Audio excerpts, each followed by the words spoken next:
I'll have a brief remarks here, and then we'll get to your questions. As you know, over the weekend, the president announced this Project Freedom, and the goal of it is to, frankly, if you want to talk about it, it's to rescue like almost 23,000 civilians from 87 different countries that are trapped inside of the Gulf and left for dead in the Persian Gulf by this Iranian regime. You know, for more than 2 months now, these innocent sailors and commercial crew members have been stranded out at sea because Iran is conducting something that's not just criminal. It's criminal for sure, but it's desperate and destructive, this blockade of the Straits of Hormuz. Nations from around the world, the overwhelming majority of whom are not even engaged in any military hostilities, are now at risk not just of losing their cargo, but the lives of their own citizens because of this blockade. These ships, you know, you don't leave a ship out there for this long. You start running out of food, you start running out of potable water, essential supplies, and they're at the mercy of this piracy. What it is, it's piracy. And not only that, but some of them have seen, you know, been open fire on and rained down senseless attacks on several civilian ships already. So frankly, the way to put it, these are innocent bystanders. These are countries that, and ships and so forth that have nothing to do with any of this and nonetheless are being caught in the middle of it and being held hostage merely because Iran could do that, just because of, just as the regime brutally slaughtered tens of thousands of their own citizens for the crime of peaceful protest, because they're unhappy with the quality of life or the lack of quality of life in Iran today. And so they're sitting ducks. They're isolated, they're starving, they're vulnerable, and at least 10 sailors have already died as a result of the civilian sailors. So already many nations privately and some publicly have asked the United States to help free their ships and to restore freedom of navigation in the Straits of Hormuz and this critical artery of global trade. And so President Trump, as he always does, stepped up and answered the calls for their help. And he's directed the United States military to guide these stranded ships to safety, to provide a protective bubble under which they can operate and move product and get themselves out of there and out of the harm's way. And this is the first step towards reopening the strait and bringing this regime's last-ditch act of economic arson, bringing that to a close. We're doing it not only because we were asked, but because we're the only ones who can. Only we have the power to sort of take the steps that we've taken now. Under this president, under President Trump, the United States will help our friends. We're going to stand up to rogue regimes like the one in Tehran, and we're going to be unashamed to use our power and our abilities to project military power in the service of our national interest above all else. Now, what's really important for you to report and for everyone to understand is this is not an offensive operation. This is a defensive operation. And what that means is very simple. There's no shooting unless we're shot at first. Okay? We're not attacking them. But if they're attacking us or they're attacking a ship, you need to respond to that. You're not going to let some fast boat come up on a ship and shoot it up. We're going to respond to it, and we've been successful at it. I don't know what the exact number is, but I know a number of those fast boats have now been targeted, and will continue to be if they pose a threat to our forces. We'll shoot down drones, we'll shoot down missiles, but it's defensive in nature. This is defensive. So if you hear stories about attacks and launching of firing back and forth, it's not back and forth. We are only responding if attacked first. This is a defensive operation, and that's what's occurring here. Just about the importance of the Straits for a moment, this is approximately a quarter of the world's oil trade, along with significant volumes of fuel and fertilizer that operate through the Straits of Hormuz. The Iranian regime cannot be allowed to dictate who uses this vital waterway. I don't think this is also being reported enough. Maybe you are reporting. I don't read everyone. I don't know many damn outlets here. I don't know who you all are, but I mean, I know who some of you are, but I don't know all of you are. But I will say this about it. This is an international waterway. Okay, this is an international waterway. And international law is very clear, and I love it because everybody always talks about international law and this. International law on this okay, is this is clear. normal. You have to coordinate with Iran. No country can control them. There is no international law that allows you to say, I'm going to put mines in an international body of water and I'm going to blow up ships that don't listen to us and try to go through. That's what Iran is doing. This is a criminal act. And someone needs to do something about it. Something needs to be done. It's completely illegal, completely illegitimate, and completely unacceptable. And that's why the United States military is guiding stranded commercial ships safely through the strait and is working to restore freedom of navigation and putting an end to these efforts to hold the global economy hostage. So far, as a proof of concept and as a proof of function, 2 U.S. flag merchant ships have successfully transferred the Strait of Hormuz in the first stages of this project, and they're now safely on their way. The U.S. military is deploying the necessary assets to extend this defensive umbrella over commercial shipping. But there should be no mistake. And as I said this already, this is a defensive operation. I want to reiterate that point. This is important to understand. If no shots are fired at these ships and no shots are fired at us, we're not firing shots. But if we're fired on, we will respond, and we will respond with lethal efficiency. The assets supporting this project, by the way, include guided missile destroyers, over 100 land and sea-based aircraft, multi-domain unmanned platforms, and 15,000 of the finest military service members on the planet. These forces have already destroyed, as I told you earlier, I thought it was 6, it's 7 Iranian fast boats that failed to heed our warnings. And by fast boats, we're talking about, some of these things look like Boston whalers. Okay, so these are not like Navy ships. But nonetheless, they come fast at these boats, try to swarm them, try to harm them. We're not going to let that happen. So 7 of them now sit at the bottom of the sea, along with, by the way, the rest of Iran's Navy. That's where you can find their Navy today. And we're going to continue to systematically clear this passageway through the straits to restore freedom of navigation. Now, while this project steadily progresses, Operation Economic Fury, continues to impose maximum pressure on the Iranian regime and what remains of their already frail economy. Today, inflation in Iran is 70%, and their currency is in total and complete freefall. U.S. sanctions enforcement is stepping up. It's moving in lockstep with the naval blockade to degrade Iran's capacity to generate, to move, and repatriate revenue. It directly targets the regime's primary revenue lifelines. The blockade alone is costing Iran as much as $500 million a day in lost revenue. 90% of total Iranian trade has been halted, causing permanent damage to Iran's oil infrastructure as wells are forced to shut in. Again, all of this is in response to their piracy. Okay? It cannot be that you have these straits and they blow up any ship that moves and the only ships that get to go through are theirs. You can't have a situation in which the straits are closed to everyone else, but they benefit from the piracy. That can't happen. That's why the blockade is in place, and that's why these sanctions are crippling them. Any foreign financial, by the way, Treasury is now identifying and cutting off every dollar of revenue that's flowing to this regime. And so, look, any foreign financial institution or commercial actor that enables Iran's sanctions evasion is going to face secondary sanctions exposure and a loss of access to the U.S. financial system. As President Trump has said, and the facts clearly bear out, the United States of America holds all the cards. There is no scenario here in which if they decide to join a ladder of escalation, they wind up getting the last say. But our preference is for these straits to be opened to the way they're supposed to be opened, back to the way it was. Anyone can use it, no mines in the water, nobody paying tolls. That's what we have to get back to, and that's the goal here. Every day the conflict continues, however, our leverage on Iran will continue to increase, and their position will continue to weaken, especially as the blockade really begins to bite in conjunction with the sanctions. So, look, the time's come for Iran to make a sensible choice. And it's not easy for them to do that, obviously, because they have a fracture in their own leadership system. And apart from that, I mean, the top people in that government are, to say the least, they're insane in the brain. And so we need to address that, and it's difficult because it's hard to get past that in their system. But it's important for them to make a sensible choice and the one that's right for their people. The president, our president, has proven time and again that his preference is peace. But Iran must accept the reality of this situation and come to the negotiation table and accept terms that are good for them but ultimately good for the world. The diplomatic path, if there's a real diplomatic path, I'm not sure it's going to be one, but if there's a real diplomatic path and we continue to explore it, Steve and Jared are working on that very hard. If there is one there, it could be one that leads them to reconstruction, to prosperity, and to stability, and to not posing a threat to the world. The alternative is growing isolation, economic collapse, and ultimately total defeat. I know what the right choice is for Iran. I hope that the people over there making decisions will make the right one. The last point I would make, and it really is important for them to understand this, is they really shouldn't test the will of the United States, at least not under President Donald Trump. He has proven time and again that he will back up what he says. And if they test him, ultimately they will lose. The hard way, the easy way, the long way, the short way, they will lose.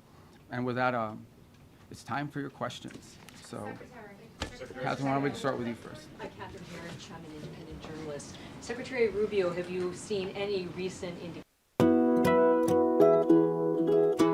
आज breakfast में फिर कुछ special हर दिन कुछ special क्यों नहीं खालिस दूध से बनी पाकिस्तान #1 ब्रांडेड डेयरी क्रीम सिर्फ नेस्ले मिल्क पैक क्रीम बनाए मेरा हर ब्रेकफास्ट एक्स्ट्रा स्पेशल अब हर दिन खुशी से From Nestle. A nuclear weapons program. For example, they innovate and try to innovate long-range delivery missiles that now, in some cases, are capable of reaching much of Europe. They build these large underground centrifuges for enrichment activity.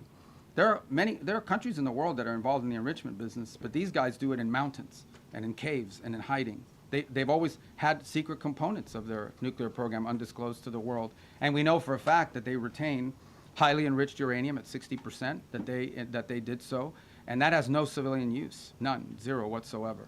So they have an opportunity here to agree to something that will make it clear that they're not interested in. One thing is to say we don't want a nuclear weapon. Another thing is to do the things that prove you don't want a nuclear weapon. By the way, if what Iran wants is a civilian nuclear program for power plants and stuff like that, there are a lot of countries in the world that have that, and they don't enrich.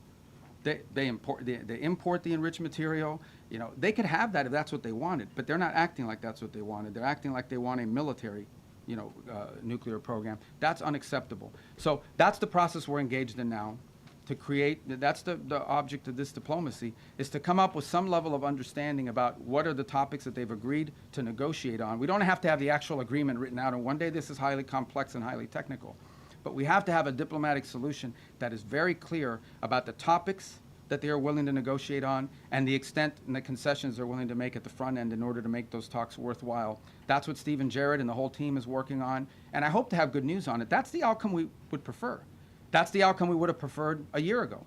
That's the outcome I think most of us would have preferred a long time ago. But that's not the option they've given us given their activity. All right, there's no way I can figure out who to call on. I'm just going to press right in the middle, right there, you right there, yeah. Right in the back row. Thank you, Mr. President. I'll go to you next. I can't get everybody, you know that. All right, go ahead. Thank you, Secretary Rubio. Keep going right. Welcome to the White House. What's that? Talking to me, sir? Yeah, to you, yes, sir. Thank you. I have two questions on two separate issues that Do come they under... get 2 questions for these? Two questions that- There's a lot of people in here. that man. fall under your umbrella. The All right, first- well, you can ask me 2 questions. I'll give you 1 answer. Go Thank you ahead. very much. I appreciate And I'll pick the one I like better. Thank you, Mr. Secretary. The first has to do with the blockade. There are lawmakers from both parties who claim the blockade is an act of war. What do you say to that? And my second question has to do with the fuel embargo of Cuba. How long, Mr. Secretary, will that last? Okay, 2 things. All right, good. I'll answer both your questions because I like the second one too. The first one on the blockade. And so why do we have a blockade? We have a blockade because they shut down the straits. So I don't know which members of Congress you're talking to, but here's what I would ask them. I would ask everybody here. It's very simple. These guys have shut down the Straits of Hormuz. This is what Iran is saying. We will shut down the straits. No one can go through. No country in the world can go through unless we allow you to go through, and you have to pay us. But our ships can go through, meaning the Iranian ships, as much as they want. That's crazy. Who would agree to that? So how are we going to have a situation where they get to close the straits to everybody, and the only people who are allowed to go through there 100% without paying anything are the Iranians? If you do that, they'll keep the straits closed forever. They're trying to make this some new normal. Okay, under no circumstances can we ever allow them to normalize the fact that they get to blow up commercial ships and put mines in the water. So the response to that is we're going to blockade your ships. If everyone's ships are not getting out, your ships are not getting out either. That's not an act of war. That's a defensive measure. It's a counter to what they have decided to do. You know what is an act of war? Putting mines in the water. Why don't the members of Congress, whoever it is complaining about it, they should be all over that. These guys put mines in the water. That alone, mining in the water is illegal, period, under any circumstances, and they've done it. This is crazy stuff, but this is what they've done. On Cuba, oil blockade on Cuba. There's no oil blockade on Cuba per se. Here's what's happening with Cuba, okay? Cuba used to get free oil from Venezuela. Used to give them a bunch of free oil. They would take like 60% of that oil and resell it for cash. It wouldn't even go to benefit the people. So the only blockade that's happened is the Cubans have decided, the Venezuelans have decided we're not giving you free oil anymore. And you can only imagine nowadays, the way oil prices are, no one's giving away free oil, much less to a failed regime. So the problem with Cuba is worse, okay? Their economic model doesn't work. Doesn't work. And the people who are in charge can't fix it. And the reason that I can't fix it is not just because they're communists, that's bad enough, but they're incompetent communists. The only thing worse than a communist is an incompetent one. And that's what, so incompetent communists run that country. They don't know how to fix it. They really don't. And we have 90 miles from our shores a failed state that also happens to be friendly territory for some of our adversaries. So it's an unacceptable status quo. I will be addressing it, but not today. Okay. All right, let's go to the front, right there. Secretary Rubio. Yeah. You are going to the Vatican to meet with the Pope. Is this an attempt to smooth things over with the Pope, given the rhetoric between President Trump and Pope Leo? No, it's a trip we had planned from before, and obviously we had some stuff that happened, and No, look, there's a lot to talk about with the Vatican. I'll give you one example. The Pope just returned from a trip to Africa, where the church is growing very vibrantly. And we have shared concerns about religious freedom, religious freedom in different parts of the world. We'd love to talk to them about that. The topic of Cuba. You know, we gave Cuba $6 million of humanitarian aid, but obviously they won't let us distribute it. We distributed it through the church. We'd like to do more. We're willing to give more humanitarian aid to Cuba, by the way, distributed through the church, but the Cuban regime has to allow us to do it. They won't allow us to give their own people more humanitarian aid, and we're willing to do it through the church. So there's a lot to talk about. And the president recently said that the Pope is endangering a lot of Catholics as a result of his rhetoric around the Iran war. Is that a sentiment Well, I you don't think agree that's with? an accurate description of what he said. I think what the president basically said is that Iran can't have a nuclear weapon because they would use it against places that have a lot of Catholics and Christians and others for that matter. It goes back to the central point. I think the president, without trying to speak for him, but I think I can characterize it this way. He doesn't understand why anybody, leave aside the Pope, the president, and I, for that matter, I think most people, I cannot understand why anyone would think that it's a good idea for Iran to ever have a nuclear weapon. Look what they're doing with the Straits right now. They're holding the whole world hostage. They have these sailors, you know, on commercial ships that are going to starve to death out there. They don't care. They don't care that this is melting down the economies around the world, even of their own allies. This is what they're doing with the Straits. What do you think they would do if they had a nuclear weapon? They would hold the world hostage with that nuclear weapon. That's what they would do. They would do exactly to the world with a nuclear weapon what they're doing now with the Straits. And I think the president's point is how anyone cannot see that as an unacceptable outcome and an unacceptable risk is beyond him. It's puzzling. And someone has to do something about it. The difference between this president and like the 6 presidents that preceded him were that he's the only one that's actually been willing to do something about it. Everyone says Iran can't have a nuclear weapon, but you got to do something about it at some point. And he's been willing to address that threat. And that's what he promised he would do when he got elected, by the way, is address threats like this. Secretary. Yeah, I wish I knew your name, thank you guys. so I much, Mr. apologize. Secretary. Can you put name tags on? Thank you That would so much, help. Mr. Okay. Secretary. Who are you with? Who are you with? I'm with Rubio Media Network. Okay. Mr. Secretary, the president has said multiple times that weapons were provided to the Kurdish groups to pass on the Iranian people. However, Kurdish political parties and the regional government says they have not received such weapons. Even some claim these weapons remain in the U.S. base in the region. Can you clarify who those weapons were given to and whether you intend to retrieve them or still want to pass to the Iranian people? Yeah, look, ultimately, what the president is expressing, and I think has repeatedly, is he wished the Iranian people had, you know, look, he's heartbroken by these images. You think about it, you're an Iranian, okay? You're unhappy that your economy doesn't work for you. You don't have freedom. You don't have an opportunity to express yourself. You know, you've got friends that have been shot in the head because they're out protesting. And it's heartbreaking to him to see that these people are abused in this way and have no measures to take against their own government as a result of it. By the way, this goes back, if you guys remember the protests in 2009 where they slaughtered people in the street. This is a vicious regime, guys. Okay? These are people that hang people from cranes in the town square so everyone can see. They continue these executions of people and have continue to do so for over a decade and a half now. And so I think what the president is expressing is the desire that he wishes the Iranian people had an ability to fight back against some of these things that are happening to them. And I would view that as distinct and separate from the specifics of this operation that was ongoing before it concluded, and certainly different from the operation that's going on now. Right there in the... Regarding Colombia, Mr. Secretary, right behind you, not Colombia, right there. Yes, ma'am. Mr. Secretary, thank you so much. On Lebanon, are Yes. we in a ceasefire or less fire? And the second question, do you think you would be able to achieve an agreement between Lebanon and Israel without risking a civil war in Lebanon? What are you doing to risk? What are you doing to? No, I got it. I got the gist of your question. So look, here's the challenge with Lebanon, okay? There's no problem between the Lebanese government and the Israeli government. Israel doesn't claim any land in Lebanon belongs to them. And by and large, I think a peace deal between Lebanon and Israel is imminently achievable and should be. The problem with Israel and Lebanon is not Israel or Lebanon, it's Hezbollah.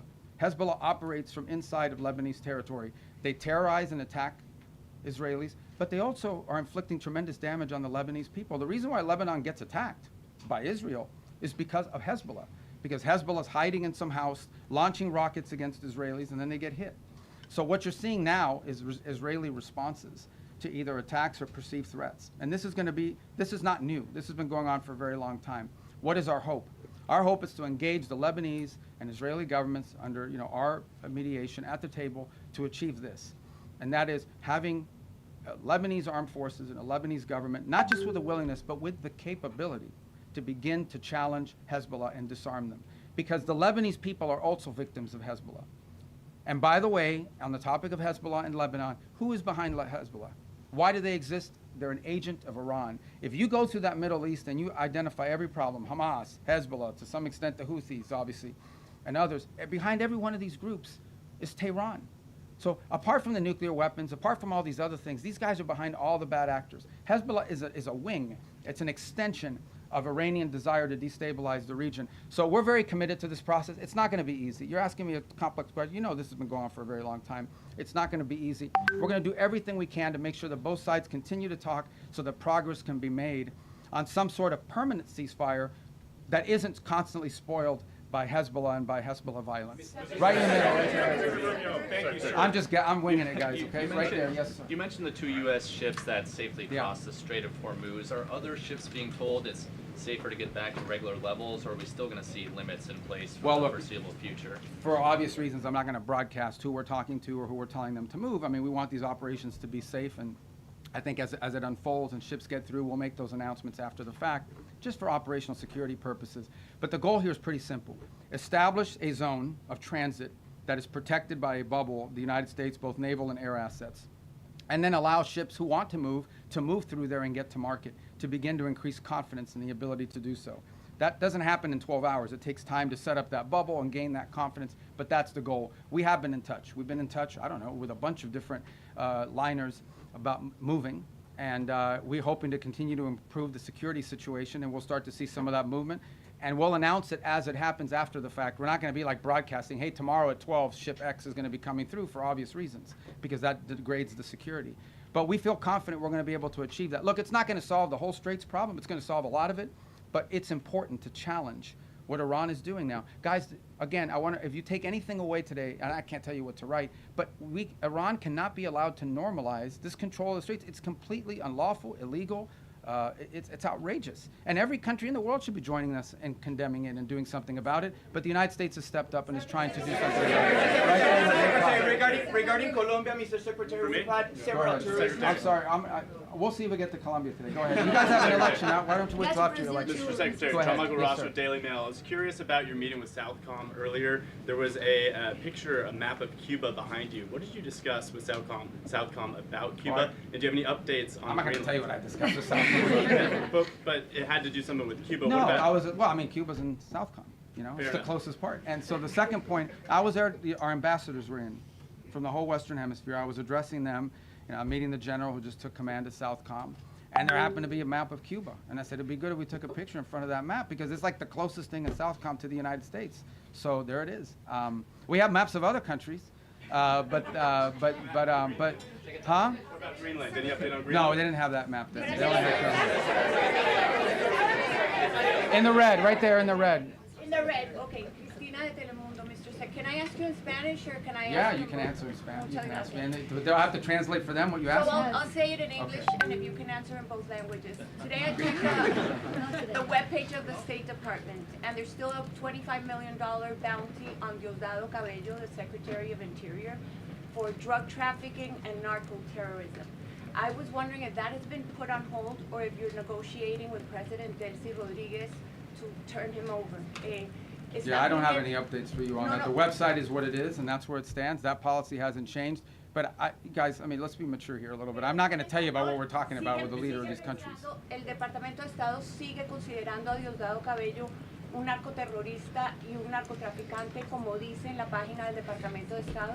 La política de Estados Unidos en ese tema no ha cambiado, y cuando cambie te dejaremos saber. The politics of the United States on that, the policy of the United States on that topic hasn't changed. When it does, obviously we'll inform you, but I don't have any news for you on that today. Right there in the green. I'll get to you. Are you guys all the TV people? Yeah. No. All right, go ahead. I'm sorry. Go. I'm learning. They gave me a little map. I don't know where I put it of the people here.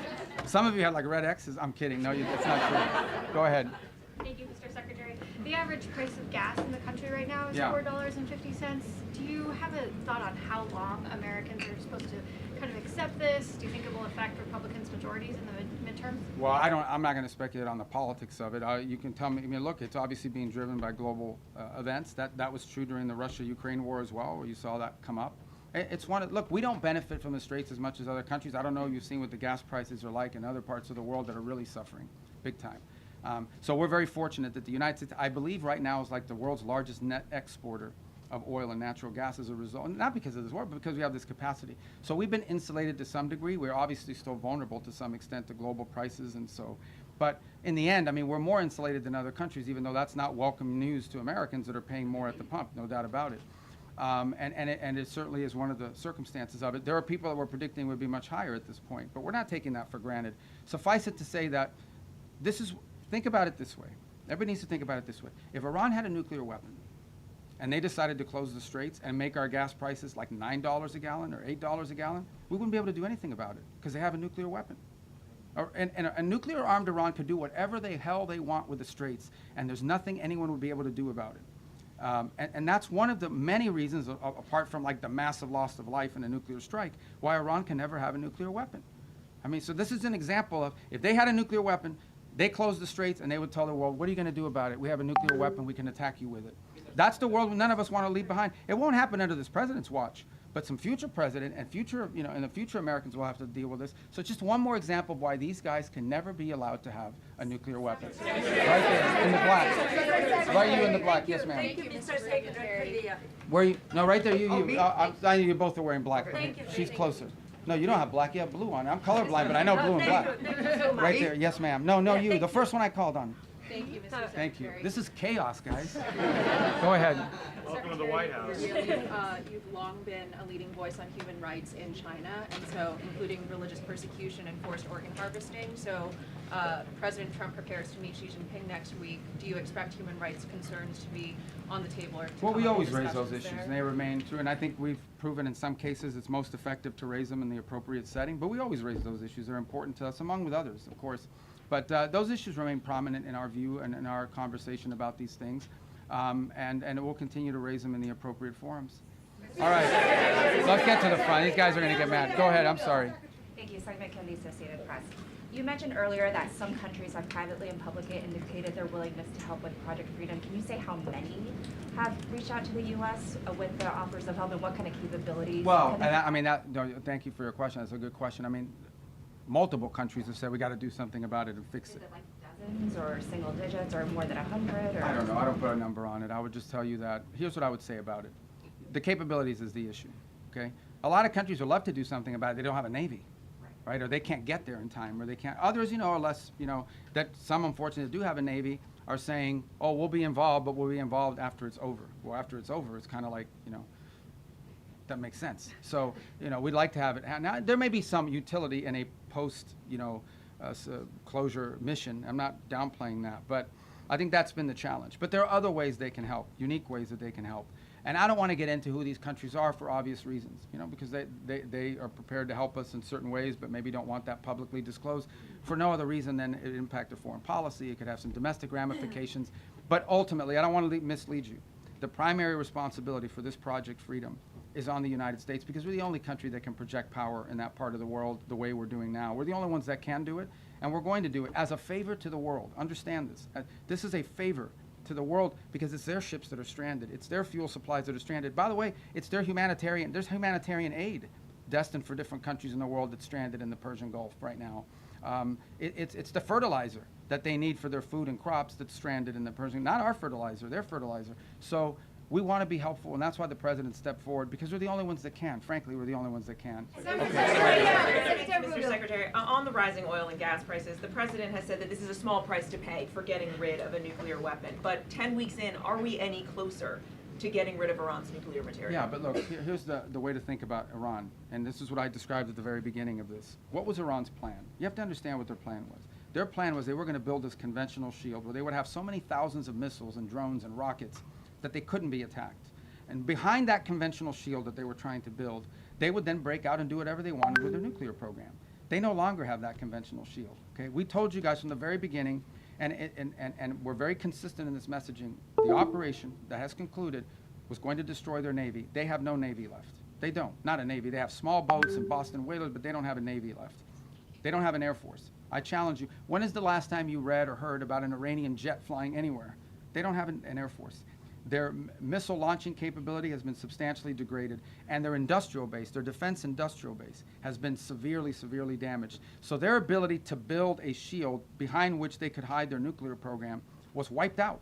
That's a very substantial achievement, and that was the purpose of this operation from day one. Do you have to get their nuclear material in order for this war to end? Well, that's one of the topics that needs to be discussed. I don't know about, I think you're linking it. The operation is over. Epic Fury, as the President notified Congress, we're done with that stage of it. Okay, we're now on to this project of freedom. As far as a negotiation is concerned, I think the President's been clear that part of the negotiation process has to be not just the enrichment, but what happens to this material that's buried deep somewhere that they still have access to if they ever wanted to dig it out. That has to be addressed, and that's being addressed in the negotiation. I'm not going to go further on what progress has been made on that topic because I don't want to endanger the negotiations, but suffice it to say that the President and this entire team is aware of the centrality of that question, and that will have to be addressed one way or the other. Right there. Right there. Yes. Thank you. Secretary, I have another two-part question for you. Okay. First, are you taking part in those negotiations that you just detailed there? And then secondly, President Trump has made it clear that the U.S. doesn't rely on the Strait of Hormuz. So why should Americans even care about Project Freedom and these shipping tankers going through? Well, I think on the second point is the one I want to address first, and that is why should Americans care and why it matters to us? Because ultimately these things have an impact on the global economy, which ultimately has an impact on our economy in the long term. That's number one. Number two, because if we live in a world where a rogue state like this Iranian regime is allowed to claim as a new normal control of our international shipping lane, it will not be long before you see that happen in multiple shipping lanes around the world. I can identify for you six or seven vital shipping lanes around the world that some countries can decide, guess what, if Iran was able to do it, we're going to do it too. We're not going to start charging tolls. And it'll get closer and closer to us. That's unacceptable. We cannot live in a world, there's a lot of time and energy been invested behind the idea that international waters are free for the free flow of goods. The stuff we make in this country and export has to go through international shipping lanes. And for us to live in a world where a country can decide, now we own the international shipping lane and you have to pay us if you want to use it, that is a normal that we will never be able to accept. And that's what the Iranians are trying to get us to do. So we're doing two things about it, and we haven't talked about the second one enough. The second thing we're doing is we're going to the UN. Everybody loves the UN, right? We're trying to go to the UN, and we're saying, okay, countries of the world, condemn this. Say that it is wrong for you to put mines there. It is wrong for you to shoot at commercial vessels. Guys, that's what we're talking about here. These guys are bombing commercial vessels. They're not bombing naval vessels. They're bombing commercial tankers. It's just outrageous. That needs to stop, and it needs to end. And if it doesn't, then the world should be diplomatically and economically isolating Iran as well. But if we live in a world where global shipping lanes can be taken over by countries, that'll have a direct impact on Americans in the short and the long term, and we can't let it start by Iran doing it. And we're the only ones that can do anything about it. All right. Right there in the green. Go ahead. Yes. Mr. Secretary, does the President intend to press Beijing on its Taiwan policy when he visits China next week? I'm sure Taiwan will be a topic of conversation. It always is. As you know, we understand the Chinese understand our position on that topic. We understand theirs. And I think both parties, without getting ahead of myself of what will happen in the talks, but I think both countries understand that it is neither one of our interests to see anything destabilize happen in that part of the world.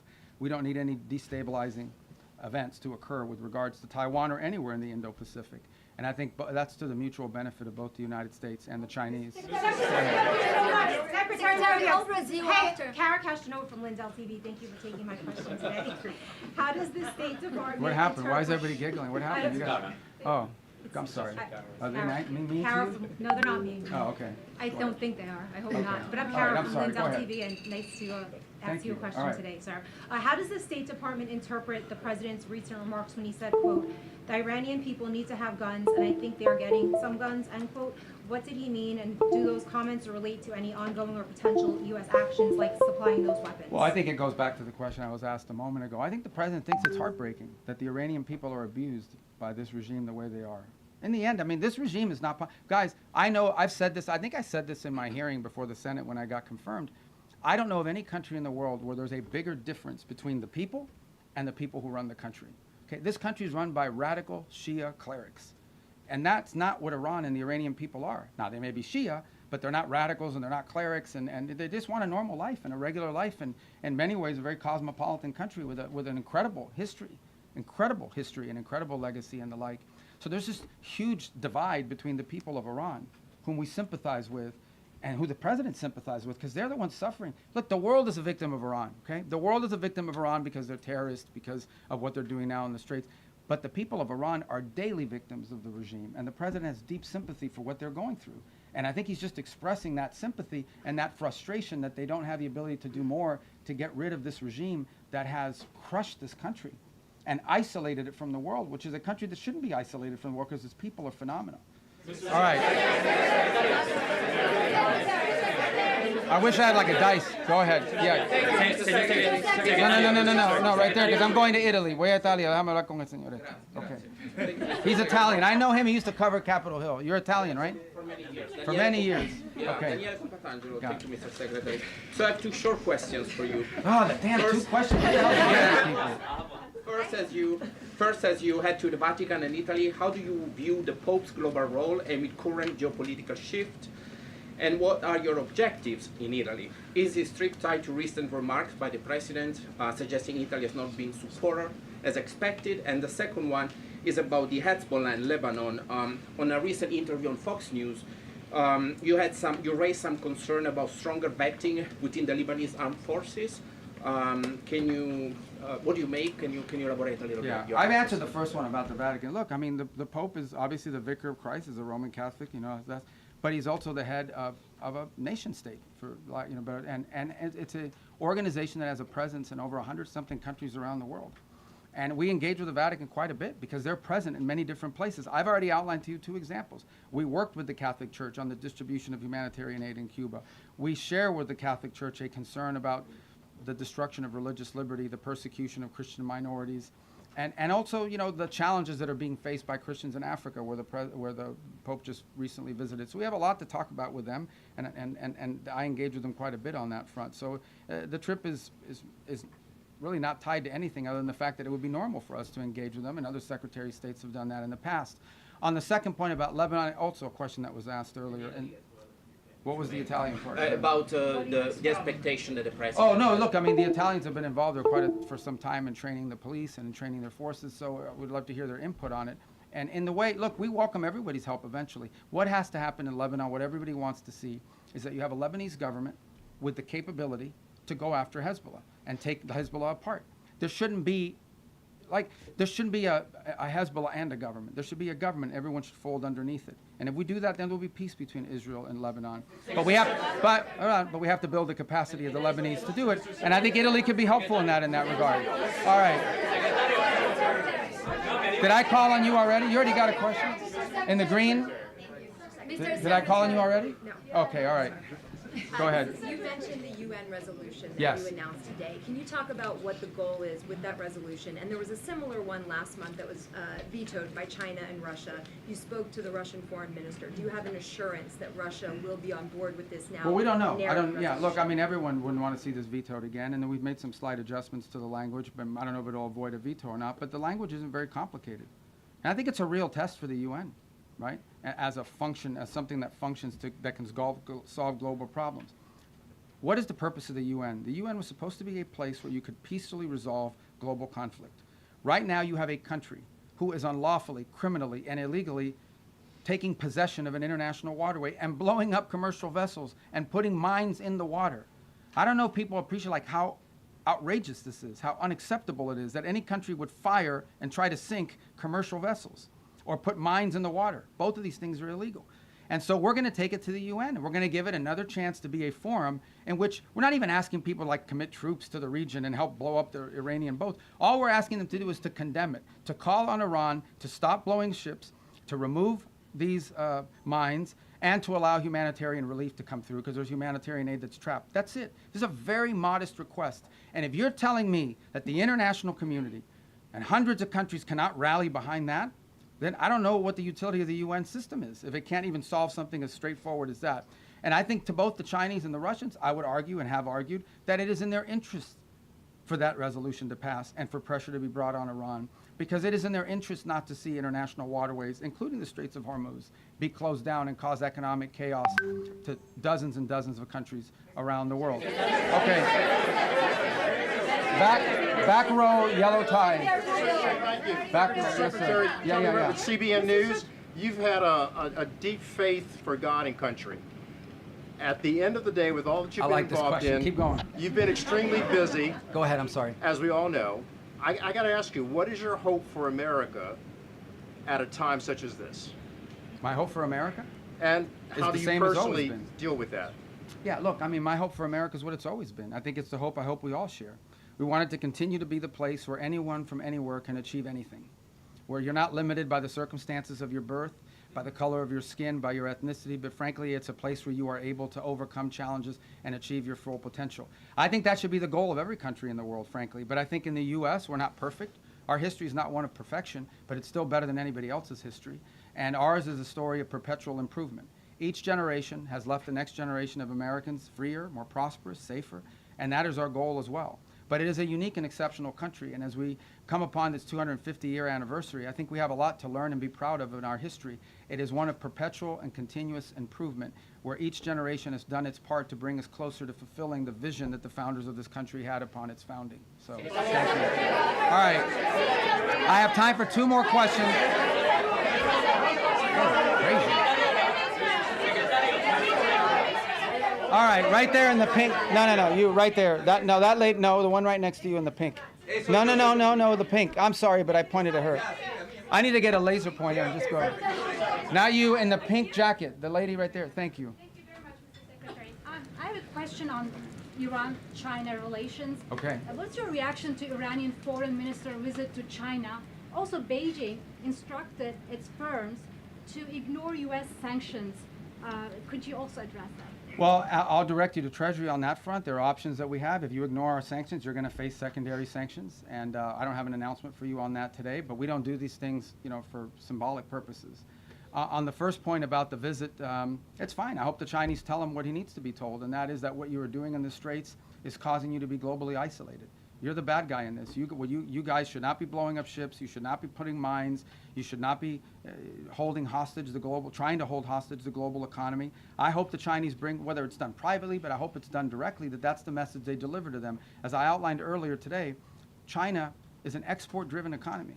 Okay, I'm not here to speak on behalf of what's in the best interest of China, but it's obvious. China is an export-driven economy. That means they depend on other countries to buy from them. Well, you can't buy from them if you can't ship it there, and you can't buy from them if your economy is being destroyed by what Iran is doing. So it is in China's interest that Iran stop closing the straits. It's harming China as well. The gentleman in the red tie, right there. Yes, I'm sorry, what's your name? Liz Landers with PBS News Hours. Okay. Another question about the China-Iran relationship. You said at the beginning of your comments at the top that every single financial situation will be targeted. Does that include Chinese banks? Would the president sanction We're going to enforce our sanctions. I don't have an announcement for you. That will have to come from Treasury. But we have sanctions in place. And sanctions don't mean anything unless, you're going to do something about them. So I think that's been clear. I think that, the Treasury will follow up with any specific announcements. Suffice it to say, we're serious about our sanctions. Then a cost needs to be imposed on Iran for what they are doing. Otherwise, if they get away with this, guys, if they get away with pulling this thing off without paying a price for it and backing down, you're going to see multiple places around the world where other countries are going to be tempted to do the same. This is unacceptable. Again, I want to reiterate the point. We keep arguing back and forth about the war and the shooting and this and that or the other. These guys are shut down an international waterway. The Straits of Hormuz do not belong to Iran. They don't have a right to shut it down and blow up ships and lay mines. And that's what they've done. That needs to be addressed. Otherwise, and it cannot be normalized. Under no circumstances can we live in a world where we accept, okay, this is normal. You have to coordinate with Iran. You have to pay them a toll in order to go through the Straits of Hormuz. Not only is that unacceptable in the Straits, you're creating a precedent that could be repeated in multiple other places around the world. The whole world should join us in this condemnation, and the whole world should join us in doing something about it, by the way. It shouldn't just be us. We're hoping to get countries. We're going to give them a chance to do something about it at the United Nations. All right, my last question.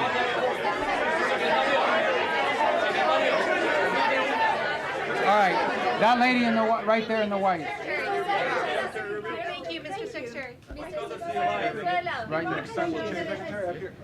Well, Thank you. okay, hold on. Stop this up. Go ahead. Okay, I'll do two more, and then I gotta go. See you in the back. Yeah, go ahead. Iran has shown what? Okay. Iran has shown that it's been able to withstand a lot of pressure. And yesterday, President Trump has said that they may run out of oil storage in 2 weeks.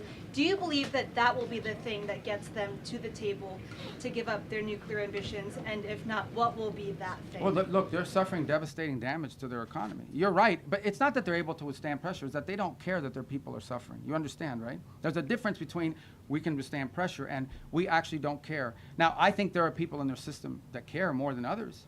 You know, some of the elected people that you see, some of the people you see on television with the suits on, you know, those guys care because they know at the end of the day they have to live in the reality.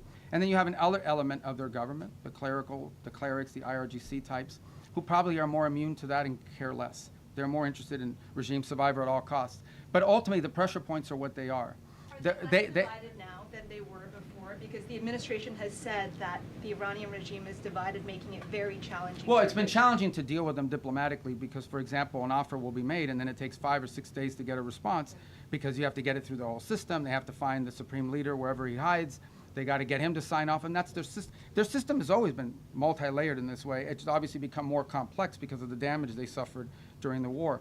But look, suffice it to say, Iran has to pay a price. They're not going to change their position out of the kindness of their heart. There has to be a pressure point on them that causes them to realize they cannot continue to close the straits, or they face crushing economic consequences, but also, you know, global diplomatic isolation, which they have proven in the past to be susceptible to. But you're right, they have a high pain threshold, but they don't have an unlimited pain threshold. Nobody does. All right, this has to be the last question. Go ahead. Mr. Secretary, many people want to know, what is your DJ name? My DJ name? Your DJ name. You're not ready for my DJ name. On the war, if the fighting were to resume, because you've said that Operation Epic Fury is over, the President also said that the U.S. would bomb them off the face of the earth if they tried to go after U.S. ships. So if the fighting resumes, are you saying that it would resume under Project Freedom? And I ask, as it relates to the War Powers Act. Yeah, look, the Operation Epic Fury is concluded. We achieved the objectives of that operation. I'm not going to, you know, we're not cheering for an additional situation to occur. We would prefer the path of peace. What the President would prefer is a deal. He would prefer to sit down, work out a memorandum of understanding for future negotiations that touches on all the key topics that have to be addressed, a full opening of the Strait so the world can get back to normal. And he preferred that be negotiated through the route that Steve and Jared have been working and that all of us have been supporting. That's the route he prefers. That is so far not the route that Iran has chosen. And so the result has been that the United States has to do something about the fact that we're the only nation on earth that can do anything to open up a lane within the Straits of Hormuz to get product and to rescue these people that are trapped in there. And that's what we're undergoing now. What that may lead to in the future is speculative. I'm not going to speculate about what it would take or what it would do. But look, the message to Iran, these guys are facing, they are facing real catastrophic destruction to their economy, generational destruction to their economy, generational destruction to the wealth of their country, imposed on themselves by the actions that they're taking. They should check themselves before they wreck themselves in the direction that they're going. Does the White House believe that these votes coming up in Congress are a moot point then? Look, guys, I love talking about this topic. You're talking about the War Powers Act. Yeah. Okay, I love it. I was hoping somebody would ask. All right, hold on. No, boy, you don't let me answer. I got to answer the question. Okay, and I love it. I'll tell you why I love it. Because even as a senator, I said something. The War Powers Act is unconstitutional, 100%. Now, this is not the position of me, not the position of the President of the United States now. This is the position of every single president that has occupied this position since the day that law passed. It's completely unconstitutional. Now, we comply with it in terms of like notification because we want to preserve good relations with Congress, right? And we do that. But even as a senator, I would say that the War Powers Act is 100% unconstitutional. And look, I know some of you, whatever you want to say, but this is not this president's position. That has been the position of every single presidential administration since the day that law passes. An infringement on the president's constitutional powers. We don't acknowledge the law as constitutional. Nonetheless, we comply with elements of it for purposes of maintaining, you know, good relations with Congress. And we want them to be involved and we want them to be informed. I have gone on Capitol Hill, 4 times this year for all senators and all House members and Intel Committee and Gang of 8. We want him to be involved in this, but I want to be clear on the point of the War Powers Act. It's unconstitutional, and every president and every administration has taken that position. All right, guys, I gave you 50 minutes. Thank you, guys. Thank you. Mr. Secretary, can you confirm? Thank